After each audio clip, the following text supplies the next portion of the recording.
Hello, everyone, and welcome to the English Learner Podcast. My name is Anna. And I'm Tom. We're very happy that you are listening to our podcast today. If you enjoy learning English with real conversations, don't forget to subscribe to our YouTube channel so you can follow all our future episodes. That's right. We share useful conversations that help you practice English in everyday situations. Today, we have a very practical topic for you. Yes, today we are going to talk about talking about problems in English. Everyone experiences problems in daily life, whether at work, at school, or at home. And sometimes we need to explain these problems clearly so that other people can understand and help us. Learning how to talk about problems in English is very useful, especially when you are communicating with people from different countries. For example, you might need to explain a problem at work or ask for help when something goes wrong. Let's imagine a simple situation. Suppose your computer at work suddenly stops working. In that case, you might say, "I'm having a problem with my computer." Or you might say, "My computer isn't working properly." These simple sentences clearly explain that something is wrong. Another common situation is when someone is late for a meeting or an appointment. In that case, they might explain the problem by saying, "I'm sorry I'm late. There was a lot of traffic." This helps the other person understand the situation. Sometimes problems happen when we are shopping or using a service. For example, a customer might say, "Excuse me, I think there is a mistake on this bill." Or they might say, "I ordered this item, but I received something different." These phrases help people explain the problem politely. Being polite is very important when talking about problems. Yes, using phrases like, "Excuse me," "I'm sorry," or "Could you help me?" can make the conversation more respectful. Another useful phrase is, "I'm not sure what happened." This phrase shows that you want to understand the situation calmly.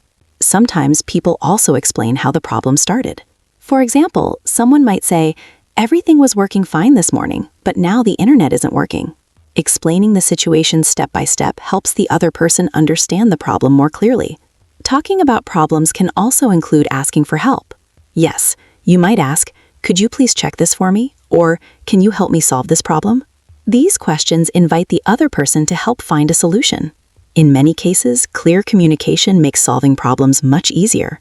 That's why learning these simple phrases is very useful for everyday English conversations. Another common situation where people talk about problems is at school or in the workplace. Sometimes a student may not understand an assignment. In that case, the student might say, "Excuse me, I'm having trouble understanding this task." That's a good example. It clearly explains the problem and asks for help politely.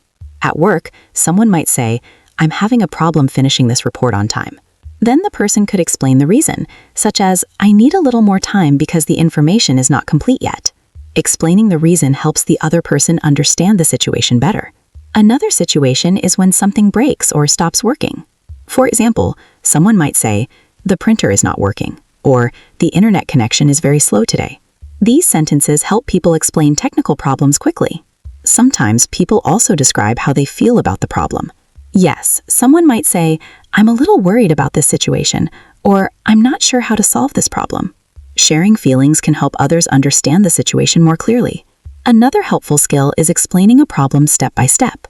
For example, someone might say, "First, I tried to open the file. Then the computer showed an error message." Step-by-step explanations make it easier for others to understand what happened. Sometimes people also suggest possible solutions. Yes, someone might say, "Maybe we can restart the computer," or "Perhaps we should check the settings." Suggesting solutions shows that you are trying to solve the problem, not just complain. Another important situation is when there is a misunderstanding between people. In that case, someone might say, "I think there may be a misunderstanding." That's a polite way to explain that something was not clear. Another phrase people often use is, "Let's find a solution together." This shows teamwork and cooperation when solving problems. Sometimes problems happen when traveling. For example, someone might say, "I think my luggage is missing." Or they might say, "I can't find my reservation." These phrases are useful when talking to staff at an airport or hotel. In daily life, problems are normal, and everyone experiences them sometimes. The important thing is learning how to explain the problem clearly and politely. When people communicate calmly, problems are usually easier to solve. And practicing these expressions helps English learners feel more confident in real-life situations. Another important part of talking about problems in English is describing the situation clearly.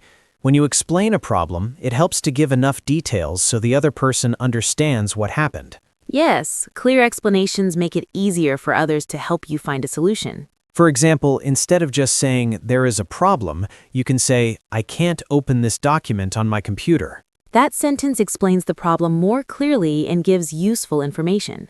Another useful technique is explaining when the problem started. For example, someone might say, "Everything was working well this morning, but the internet stopped working an hour ago."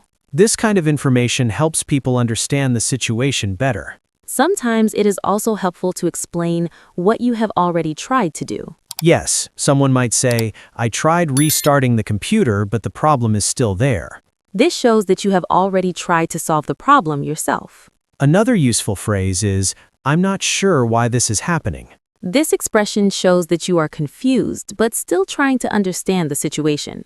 People also often use polite requests when asking for help. For example, "Could you please take a look at this?" Or, "Would you mind helping me with this problem?" These polite expressions make the conversation more respectful and friendly. Another common situation is when something you bought does not work correctly. In that case, a customer might say, "Excuse me, I bought this yesterday, but it doesn't seem to work." Then the customer might ask, "Could you help me check it?" Sometimes problems happen during online activities. For example, someone might say, "I can't log into my account." Or they might say, "The website is not loading properly." Explaining these problems clearly helps customer service understand what is wrong.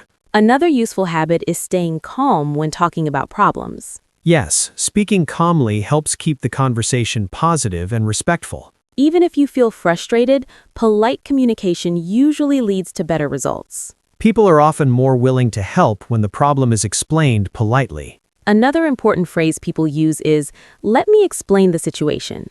This phrase prepares the listener to hear the details of the problem. Sometimes people also ask for clarification when they don't understand something. For example, they might say, "Could you explain that again?" Or, "I'm not sure I understand the problem. Could you show me?"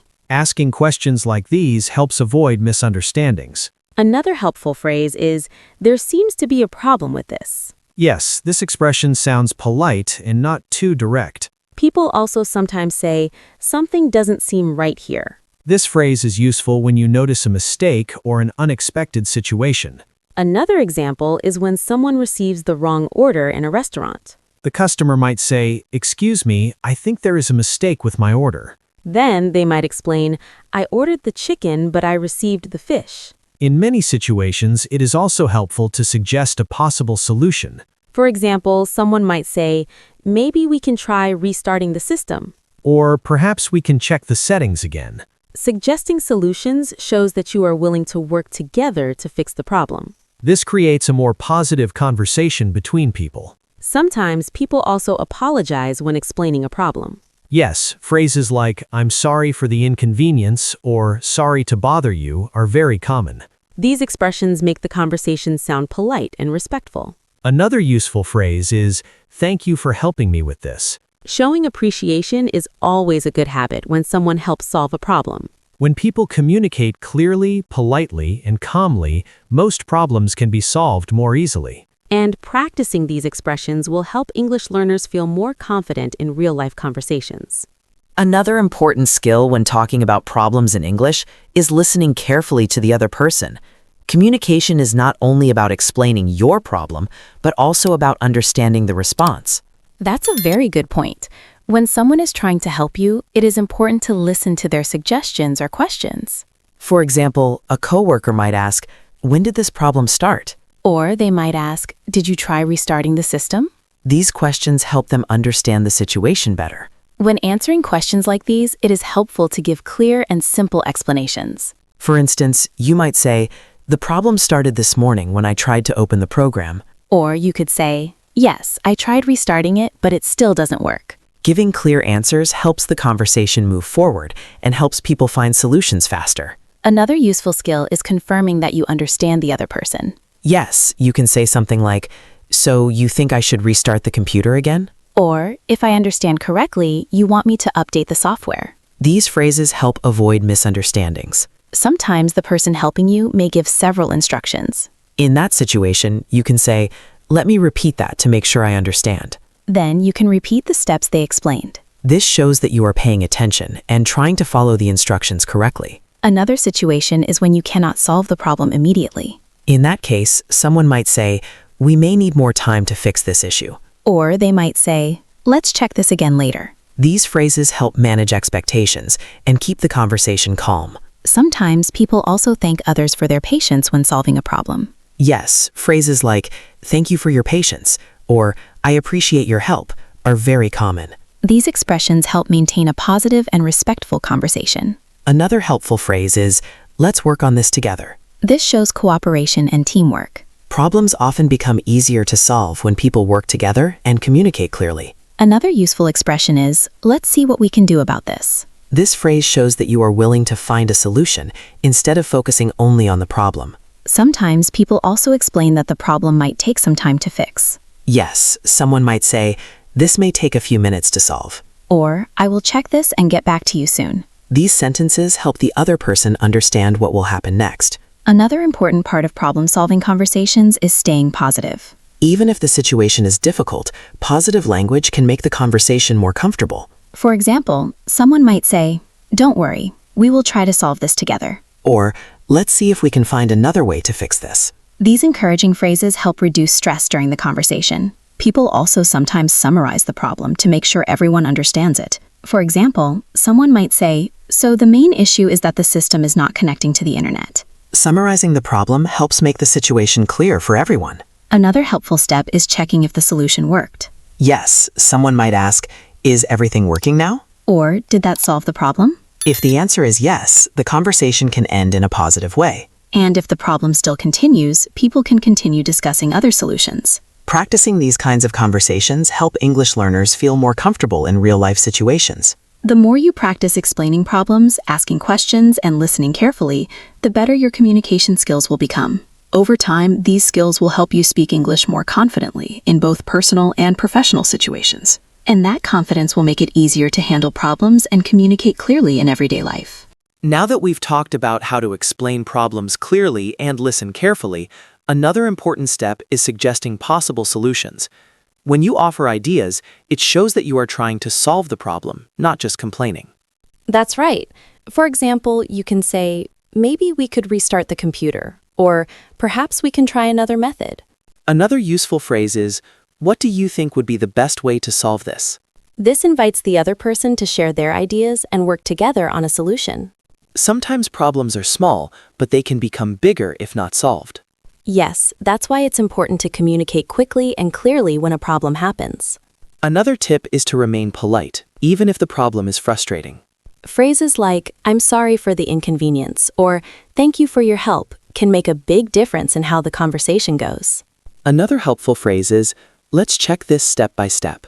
This shows that you are organized and willing to follow a clear plan. Sometimes it's also useful to explain how urgent the problem is. For example, "I need this report by 5 p.m., but there is a problem with the data." Explaining urgency politely helps others understand the priority without causing stress.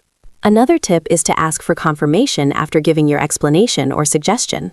You can say, "Do you understand what I mean?" Or, "Does this make sense?" This ensures that both people are on the same page. Another important step is following up after the problem is solved. Yes, you might say, "Thank you for helping me fix this," or "Everything is working fine now." Showing appreciation is always a good habit. Another tip is to practice these conversations regularly, even with simple problems.